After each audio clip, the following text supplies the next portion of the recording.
Nehru trophy ജലോത്സവത്തിൻ്റെ ആവേശപൂർണ്ണ ദിവസങ്ങൾ മാത്രം ശേഷിക്കെ മത്സരചിത്രം തെളിഞ്ഞു കഴിഞ്ഞു.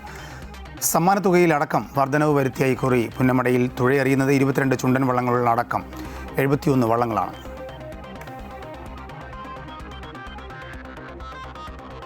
വീണ്ടും ഒരു ജലോത്സവ കാലത്തിനു കൂടി പുന്നമട മിഴി തുറക്കുമ്പോൾ അരയും തലയും മുറുക്കി ക്ലബ്ബുകളും തുഴച്ചിൽ താരങ്ങളും അവസാനവട്ട പരിശീലനം കൊഴുപ്പിക്കുകയാണ്.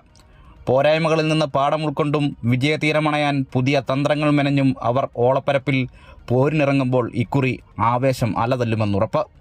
ജലമേളയ്ക്ക് ദിവസങ്ങൾ മാത്രം ശേഷിക്കെ മത്സരചിത്രവും തെളിഞ്ഞു കഴിഞ്ഞു. സമ്മാനത്തുകയിലുൾപ്പെടെ വലിയ മാറ്റങ്ങളുണ്ടായ ഇക്കുറി 22 ചുണ്ടൻ വള്ളങ്ങളാണ് നെഹ്റുവിൻ്റെ കയ്യൊപ്പ് പൊതിഞ്ഞ ആ ട്രോഫിക്കായി അംഗത്തിനിറങ്ങുന്നത്. പേരും പെരുമയും ചരിത്രവും പേറുന്ന പഴയ ജലരാജാക്കന്മാർക്കൊപ്പം ചില ന്യൂജൻ വള്ളങ്ങളും മത്സരരംഗത്തുണ്ട് എന്നതാണ് ഇത്തവണത്തെ പ്രധാന ആകർഷണം.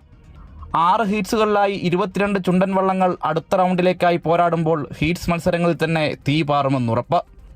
ചുണ്ടൻ വള്ളങ്ങൾക്ക് പുറമെ വിവിധ വിഭാഗങ്ങളിലായി ചുരുളൻ, വെപ്പ്, ഇരുട്ടുകുത്തി, തെക്കനോടി വള്ളങ്ങൾ കൂടി മത്സരത്തിനിറങ്ങുമ്പോൾ വള്ളംകളി പ്രേമികളെ കാത്തിരിക്കുന്നത് മികച്ച ജലോത്സവ വിരുന്ന് തന്നെയാകും. അമൃത ന്യൂസ്, ആലപ്പുഴ.